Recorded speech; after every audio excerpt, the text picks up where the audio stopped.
Hello everyone, welcome to HBN Infotech Tutorials. In this tutorial I will show you how to insert page numbers starting from a specific page with a single click in Microsoft Word. Let me show you how it works. Here I have a document with 10 pages and I want to start the page numbering from page 5. I also want to make sure that there is no page numbering in the previous pages. Now I'll click and place the cursor in page 5 and simply go to my custom tab and click on this custom button, and boom, the page number is created at the bottom of the page from page 5. Also you can notice that there is no page numbering in the previous pages.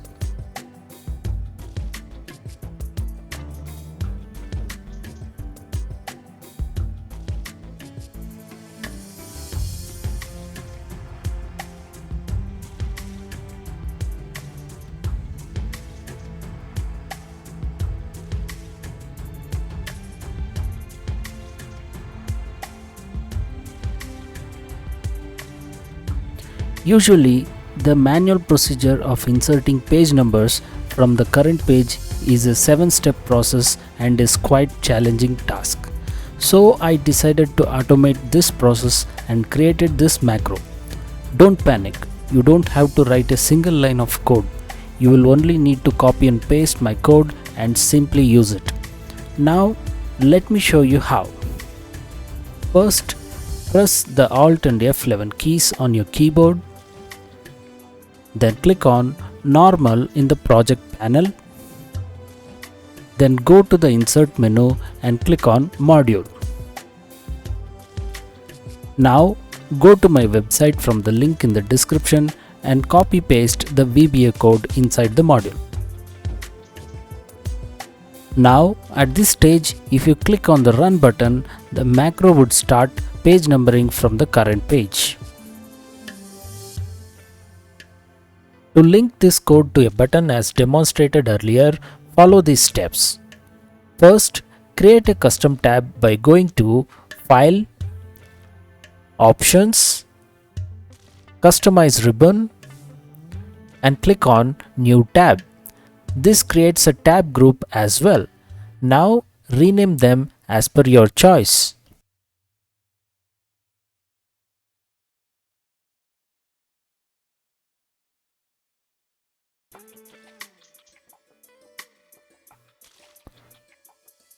Now drag and place the custom tab where you want. Then click and select the group.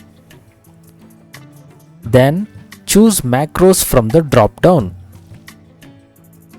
Then select the macro name and click on the Add button. To change the icon, click on Rename and select an icon of your choice. Then click on the OK button. Click on the OK button again. Now you could see a custom tab and the custom button that runs the page numbering macro in a single click. Since we had created the macro in normal template, it would be available for all Word files. For a detailed information, visit the article in the description. I hope that this tutorial is very helpful. I will come up with another helpful resource soon. Until then, it's bye from hbninfotech.com.